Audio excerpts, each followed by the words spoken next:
नमस्कार, मैं हूं पवन त्यागी।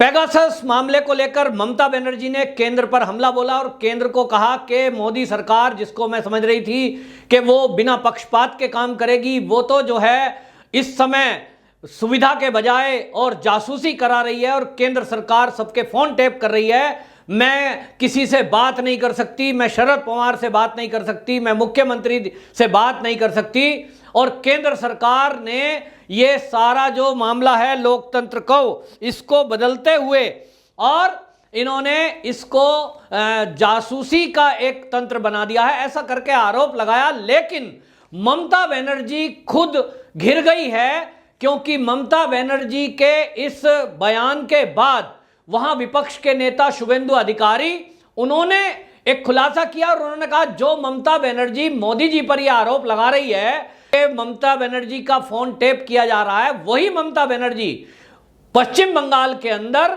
मेरा फोन टेप कर रही है। और इतना ही नहीं, यहां के बीजेपी के छोटे छोटे कार्यकर्ताओं के फोन टेप किए जा रहे हैं। उसके आधार पर पुलिस कार्रवाई करती है। यहां तक कि दिलीप घोष, जो कि बीजेपी के पश्चिम बंगाल के अध्यक्ष हैं, उन्होंने भी इस बात को पुष्टि की है और उन्होंने कहा कि मेरा फोन भी टैप हो रहा है और ये ममता बनर्जी की पुलिस पिछले कई साल से कर रही है, जिसके लिए ये कोई परमिशन नहीं है। लेकिन हमारे फोन टैप हो रहे हैं, हम कार्यकर्ताओं से व्हाट्सएप पर बात कर सकते हैं, कॉल पे नहीं, क्योंकि कॉल पे हमने जो भी कोई बात की है पता लगता है बाद में उसके ऊपर कोई कार्रवाई हो गई है। और इतना ही नहीं, शुभेंदु अधिकारी ने और दिलीप घोष ने यह खुलासा किया है कि ये ममता बनर्जी, ये हम तो बीजेपी के हैं इसलिए नहीं, टीएमसी के कार्यकर्ताओं के भी फोन टैप कराती है। उनको अपने कार्यकर्ताओं पे भी भरोसा नहीं है।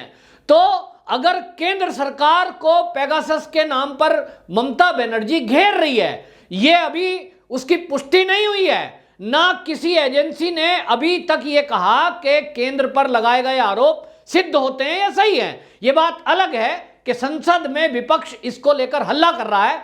राहुल गांधी ने भी इसको लेकर ट्वीट किया है। कांग्रेस के प्रवक्ता ने इसको लेकर, जो रणदीप सुरजेवाला है, उन्होंने प्रेस कॉन्फ्रेंस की है। लेकिन ये मामला सारा का सारा केवल एक चैनल की रिपोर्ट के आधार पर कहा जा रहा है, जबकि वो जो चैनल है ये खुद के शक के दायरे में है। और सवाल उठता है कि अगर देश की सुरक्षा को लेकर केंद्र सरकार ने यदि किसी का फोन टैप कराया भी है, उसको लेकर किसी पे कोई कार्रवाई अभी तक नहीं हुई, इसका मतलब यह है कि केंद्र सरकार के पास जानकारी है लेकिन वो उसका दुरुपयोग नहीं कर रही है। दूसरी तरफ ममता बनर्जी, जो बीजेपी के कार्यकर्ता और विपक्ष के नेता और प्रदेश के भाजपा के अध्यक्ष के फोन टैप करा रही है, उसके आधार पर वो कार्यकर्ताओं की धरपकड़ करती है और उनके ऊपर केस दर्ज करते हैं। अपने कार्यकर्ताओं की निगरानी करके उनको डराने धमकाने का काम करते हैं। और ये ममता बनर्जी का दोगला चरित्र ये पश्चिम बंगाल में देखने को आया, जिसका खुलासा शुभेंदु अधिकारी ने किया है। अब ममता बनर्जी ये जो ड्रामा करने में माहिर है, एक बार फिर से शुभेंदु अधिकारी ने उसका दोहरा चेहरा उजागर कर दिया है। ममता बनर्जी ने इस पेगासस मामले को लेकर यह कहा है कि मैंने तो अपना फोन पे प्लास्टर चढ़ा दिया है, मैंने तो अपने कैमरे को प्लास्टर कर दिया है, अब सरकार का प्लास्टर करना बाकी है। मतलब वो बयान देती है कि बीजेपी जो है वो कोरोना से भी बड़ा वायरस है। वो कहती है कि बीजेपी जो है, वैसे तो कोरोना एक खतरनाक वायरस है, पर बीजेपी उससे भी खतरनाक वायरस है। दूसरी तरफ वो कहती हैं कि ये जो सरकार है, मैं तो मोदी जी को समझ रही थी कि मोदी जी विकास के काम में बराबर का साथ देंगे, लेकिन वो जो है पक्षपात पूर्ण रवैया कर रहे हैं। और कहते हैं देश को एक लोकतांत्रिक व्यवस्था के बजाय सर्वेलेंस स्टेट में वो तब्दील उन्होंने कर दिया है। वो कहती हैं कि मैं शरद पवार से बात नहीं कर पा रही हूँ, मैं त्रिपुरा के मुख्यमंत्री से बात नहीं कर सकती, मेरी सारी बात सुनी जा रही है। और आरोप लगाते हुए कहा कि जुडिशरी से जुड़े हुए बहुत सारे जज और पत्रकारों के फोन टैप हो रहे हैं। इसी तरह कांग्रेस भी सवाल उठा रही है। राहुल गांधी ने ट्वीट किया, इसी तरह विपक्षियों ने हल्ला किया, बाकायदा प्रेस कॉन्फ्रेंस की जो सुरजेवाला है उन्होंने, और सब लोगों ने एक ही बात उठाई कि पेगासस सॉफ्टवेयर के जरिए जो सरकार है, केंद्र सरकार, वो सब लोगों की, विपक्ष के, जासूसी करा रही है। अब मुझे एक बात बताइए कि यदि सरकार सबकी जासूसी करा रही है तो अभी तक विपक्ष के कई नेता वो तो जेल में होने चाहिए थे, क्योंकि अगर सरकार के पास सबके फोन टेप और सबकी निगरानी है तो ये विपक्ष अपने गिरबान में झांक के देखे कि उन्होंने कब कब कितनी बार देश विरोधी गतिविधियों में लिप्त होकर फोन पे बात की है।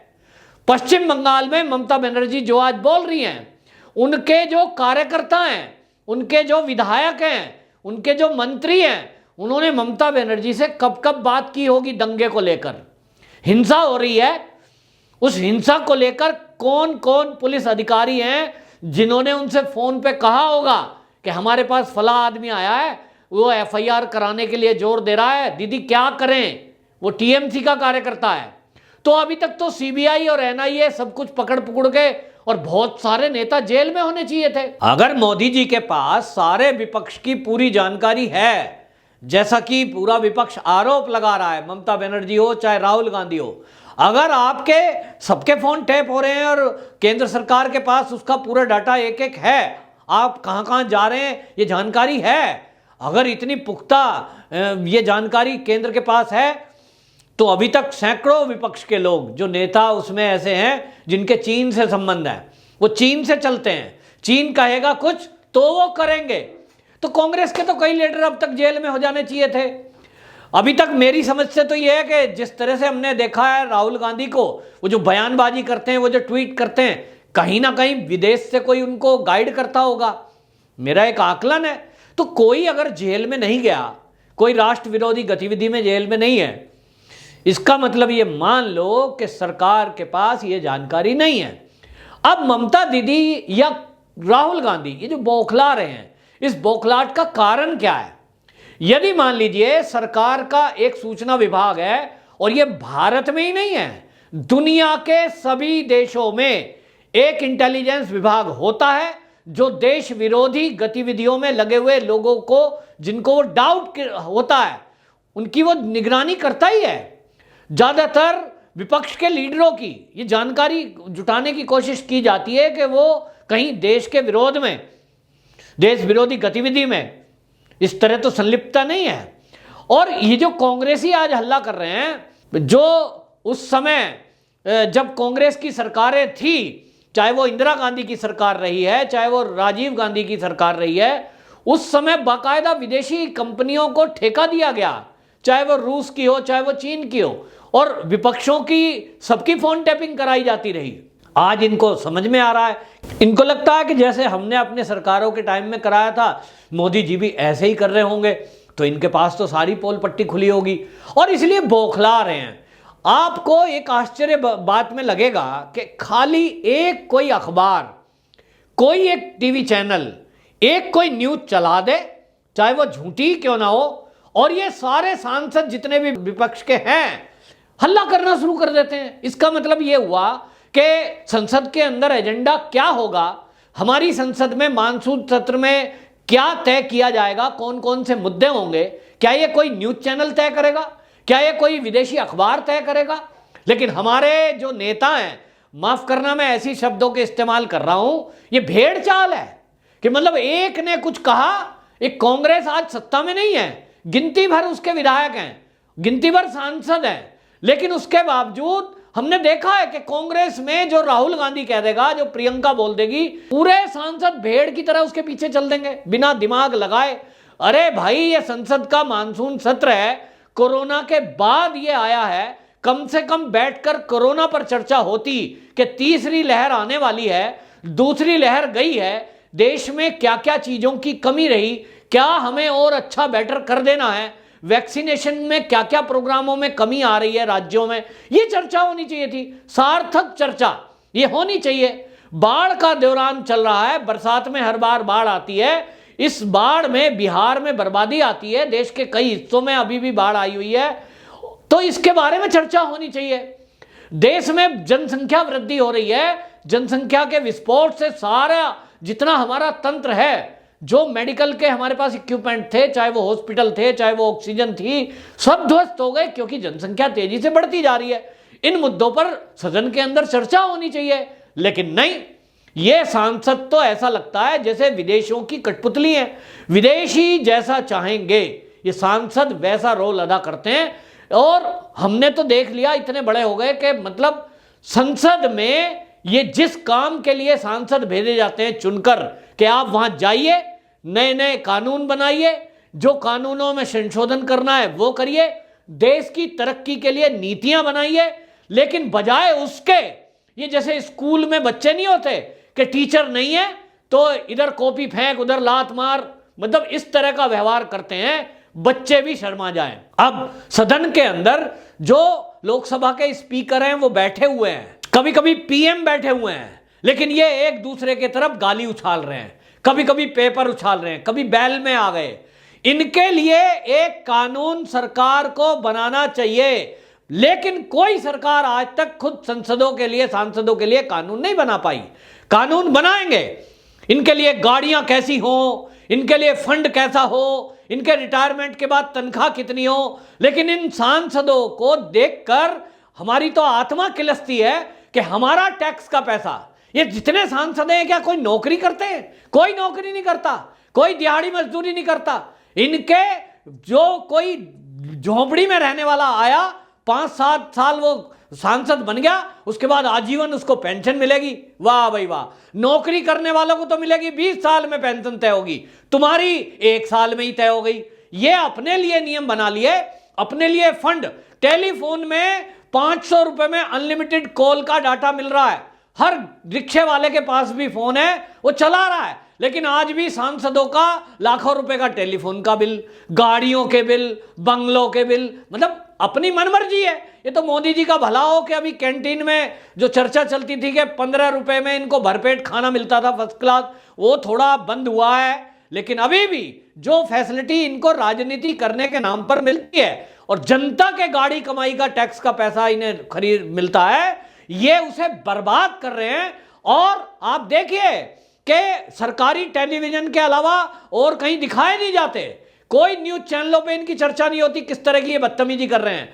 मेरा मानना है कि सदन के अंदर मोदी सरकार से ही उम्मीद है कि वो जितने अमेंडमेंट कर सकती है देश हित में कर रही है। मोदी जी एक कानून और बना दो कि ये जो सांसद यहां चुपचाप बैठकर चर्चा ना करे, हल्ला करे, उसको उठाकर बाहर फेंक दिया जाए, सदन से बाहर, आउट, और उसके पैसे काट लिए जाएं। जितने उपस्थित हैं उतने दिन की हाजिरी लगे।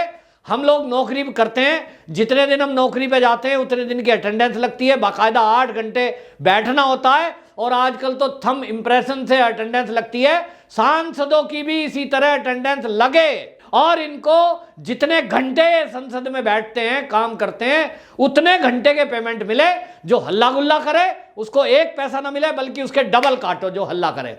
जो लोकसभा स्पीकर का कहना नहीं माने, ये कर देना चाहिए, नहीं तो ये माना जाए कि जो देश का कानून बनाते हैं वो जनता को मूर्ख बनाते हैं और देश का कानून खुद नहीं मानते। अभी ममता बनर्जी जो बोल रही हैं, वो कोई भी नेता विपक्ष का ये बोलती हैं कि साहब प्रधानमंत्री पक्षपात कर रहे हैं, वो जो है सर्विलांस का राज्य बना दिया है। अरे भाई, देश विरोधी गतिविधि जो करेगा उसकी निगरानी होनी चाहिए, दुनिया के हर देश में होती है।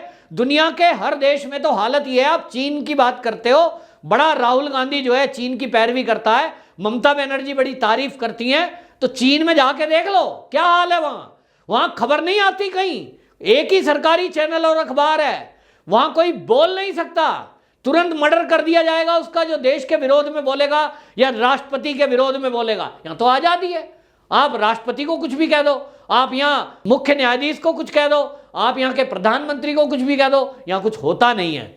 विदेशों में जाते हैं ना ये लोग, जो यहां नारा लगा रहे थे हम कागज नहीं दिखाएंगे, सब एंट्री तब करते हैं हवाई अड्डे पे, सारे कागज दिखाते हैं, कई बार तो कपड़े तक उतार देते हैं, लेकिन वहां नहीं बोलेंगे। हमारे देश में आजादी है, उस आजादी का नाजायज फायदा ये नेता लोग उठा रहे हैं।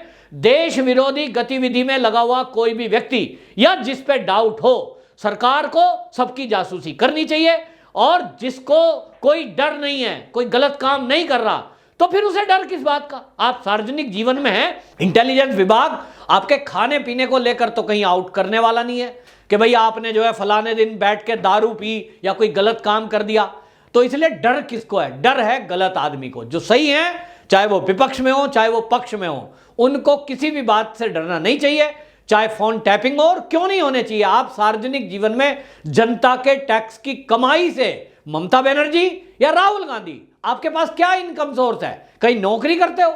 आप हमारे टैक्स के पैसे से पल रहे हो। तो जनता का अधिकार है कि आप देश हित में काम करें, और देश के विरोध में काम करेंगे तो आपको जेल में होना चाहिए, और जिसके लिए जासूसी जरूरी है। वंदे मातरम।